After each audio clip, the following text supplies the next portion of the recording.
En vivo seguimos por la pantalla de DNews este lunes 31 de marzo de 2025 y nos vamos a meter con el tema del que habla todo el mundo. Este fin de semana de declaraciones explosivas del presidente Donald Trump, donde amenaza con patear el tablero en varios aspectos de la política interna de los Estados Unidos y de la política global. Pero vamos a empezar con el primero de estos mensajes que dejó el presidente Trump, no directamente hablando ante los medios, sino hablando a través de los medios y planteando la posibilidad de ir por un tercer mandato.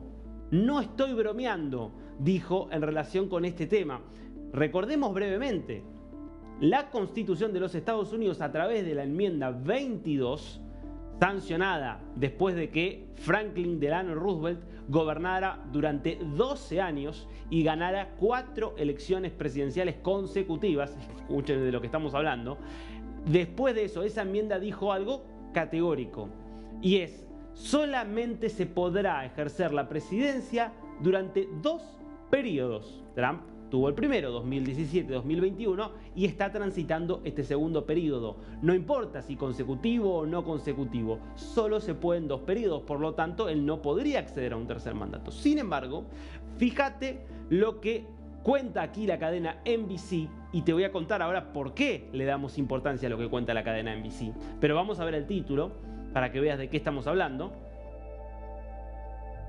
Trump no descarta buscar un tercer mandato en la Casa Blanca. Le dijo a NBC News que hay métodos para hacerlo. ¿Qué hizo Donald Trump? Bueno, Trump conversó ayer con Kristen Welker, que es la presentadora de Face the Nation, uno de los principales programas políticos de NBC News.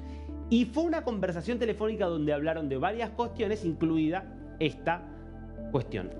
Parte de esa entrevista, que insisto, es una entrevista que se hizo en off the record, no se grabó la conversación, pero parte de esa entrevista empezó a ser comunicada a través de la propia Walker y a través de NBC. Y la Casa Blanca replicó, y hasta cuentas asociadas a la Casa Blanca difundieron esta información. ¿Qué significa esto? Que esto no fue dicho en on the record por el presidente Donald Trump, pero está siendo convalidado, con lo cual podemos darlo por cierto que Trump efectivamente dijo lo que planteó esta periodista. Claro, ¿cuáles son esos métodos? Bueno, en esa conversación que tuvieron, él habla de 3 métodos, pero solo identifica uno. Los otros 2 se los guarda, se los reserva y no se los cuenta a Welker. El primero de esos métodos sería, por ejemplo, que el candidato fuera J.D. Vance, es decir, se culmina el proceso de Donald Trump, vuelve a haber elecciones en el año 2028 y en vez de presentarse Trump, que no puede, se presenta J.D. Vance, que es el actual vicepresidente. ¿Y qué sería? Trump vicepresidente, por ejemplo, y entonces Vance renunciaría y vía renuncia de Vance asumiría Donald Trump la presidencia.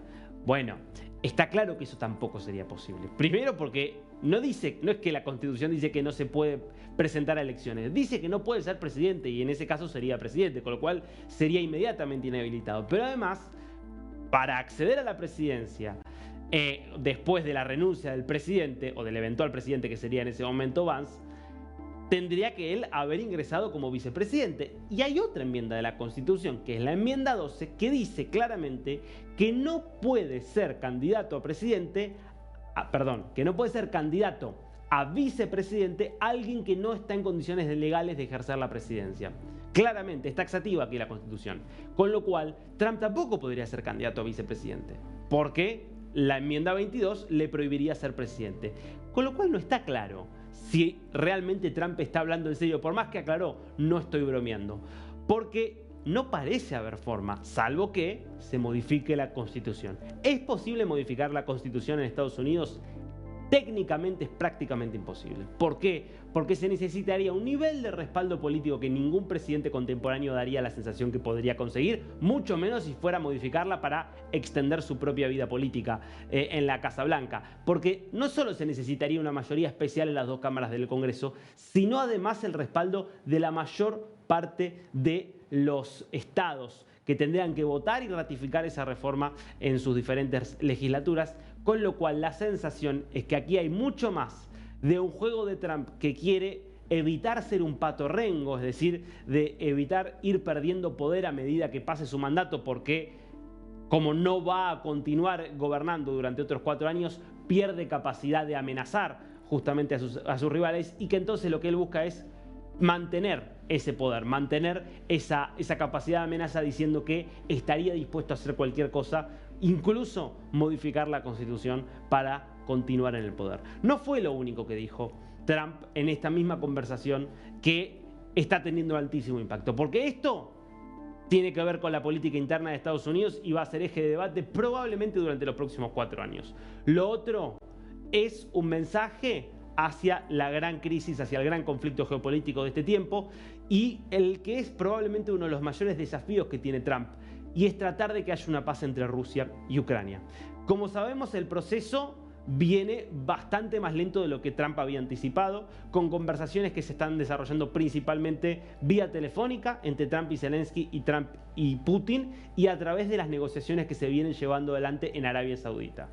Y lo último que sabíamos, o el último principio de acuerdo, era un acuerdo que la verdad que nos dejaba muy lejos de la posibilidad de una paz o de un cese del fuego, pero que sí dejaba muy cerca a Rusia de obtener un gran beneficio, que tenía que ver con este acuerdo por el cual Rusia se comprometía a no atacar buques ucranianos en el Mar Negro, a cambio de que Estados Unidos levante sanciones importantísimas, sobre todo sanciones financieras, por ejemplo, contra uno de sus bancos agrícolas. Bueno, Trump, a través de esta entrevista, fíjate lo que dijo acerca de Rusia y de Vladimir Putin.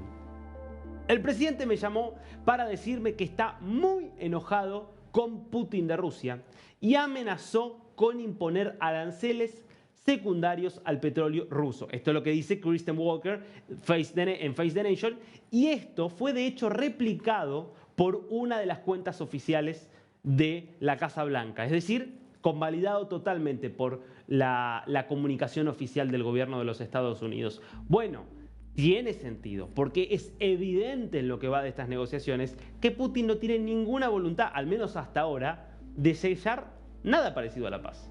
Fíjense que lo único que estuvo dispuesto primero fue una tregua respecto a la infraestructura energética, es decir, ya destruyó prácticamente toda la infraestructura energética de Ucrania y dice, bueno, no ataco más por un mes. Y después ahora ofrece no hacer más ataques en el Mar Negro, sigue atacando obviamente todo el resto de Ucrania, pero no hacer más ataques en el Mar Negro, pero a cambio de que le den algo altísimo, es decir, le pone un precio muy alto a una concesión que es muy baja en términos militares. Con lo cual es evidente que empieza Trump a quedar en ridículo, porque Trump empieza a quedar débil frente a un Putin que se siente empoderado. De allí viene este mensaje. Ahora, fíjate vos al mismo tiempo cómo Trump evidentemente también le tiene cierto temor a Putin, que no se anima a una confrontación directa, porque no es lo mismo que esto lo diga a través de una periodista, a que Trump publique en su red social o abiertamente lo diga mirando a cámara que estaría dispuesto, por ejemplo, a sancionar a los países que le compran petróleo a Rusia. Con Zelensky sigue mostrándose bastante menos temeroso. Está claro, Zelensky depende 100% del apoyo de Estados Unidos y el apoyo de Trump para poder sostener su esfuerzo militar contra Rusia. Se conoció este fin de semana un informe muy completo de New York Times contando con detalle hasta cómo cada uno de los ataques que realizó Ucrania en estos 3 años estuvo coordinado con Estados Unidos. Por eso, de alguna manera, Putin siempre dijo, esta no es una guerra contra Ucrania, esta es una guerra contra Estados Unidos a través de Ucrania. Ahora, en ese contexto, Trump habló y le envió un mensaje a Zelensky, no a través de una periodista, sino directamente mirando a cámara. Y esto tiene que ver con las dudas que empiezan a aparecer del lado ucraniano con el famoso acuerdo de minerales. Este acuerdo por el cual Estados Unidos obtendría un control casi absoluto de los frutos de los nuevos yacimientos de minerales críticos y de energía que pueda explotar Estados Unidos en Ucrania. Algo que Zelensky dijo, estamos dispuestos a firmarlo, pero que en las últimas horas parece que empezó a tener algunas dudas. Bueno, este es el mensaje entonces de Trump para él. Zelensky, by the way, I see he's trying to back out of the rare earth deal. And if he he does that, he's got some problems, big problems. We made a deal on rare earth, and now he's saying, well, you know, I want to renegotiate the deal. He wants to be a member of NATO. Well, he was never going to be a member of NATO. He understands that. So if he's looking to renegotiate the deal, he's got big problems. Bueno, va a tener grandes problemas si se retira de este acuerdo.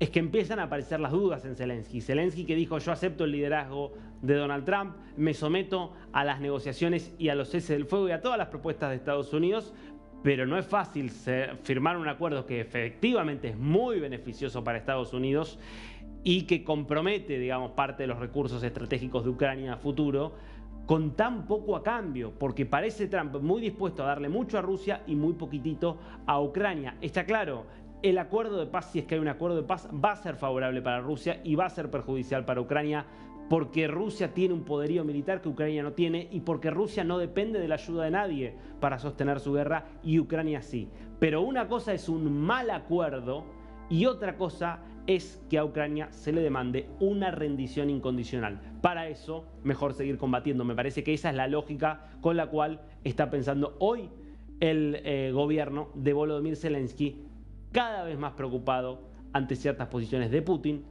y del propio Trump.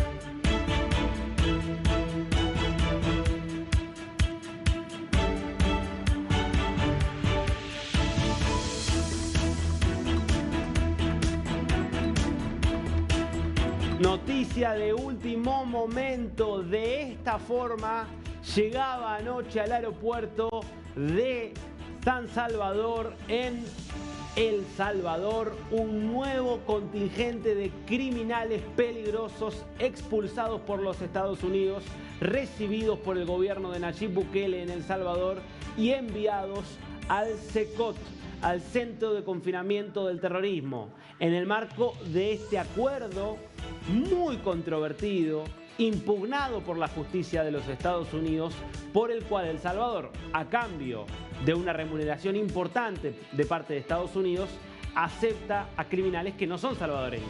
Algunos sí, porque entre ellos hay miembros de la Mara Salvatrucha, del MS-13, pero también hay venezolanos, miembros del Tren de Aragua, esta agrupación transnacional venezolana tan íntimamente ligada a el régimen de Nicolás Maduro, que como sabemos y te contábamos aquí, una banda criminal que Estados Unidos tiene pruebas de que algunos de sus integrantes fueron directamente entrenados por altos funcionarios militares del régimen y enviados a Estados Unidos con la intención expresa y deliberada de generar desestabilización dentro de los Estados Unidos. Así lo confirmaba esto hace un ratito, hace instantes nada más, el presidente Bukele, que compartía estas imágenes de cómo llegaba el avión anoche y decía lo siguiente: anoche, en una operación militar conjunta con nuestros aliados de Estados Unidos, transferimos 17 criminales extremadamente peligrosos vinculados al Tren de Aragua y a MS-13.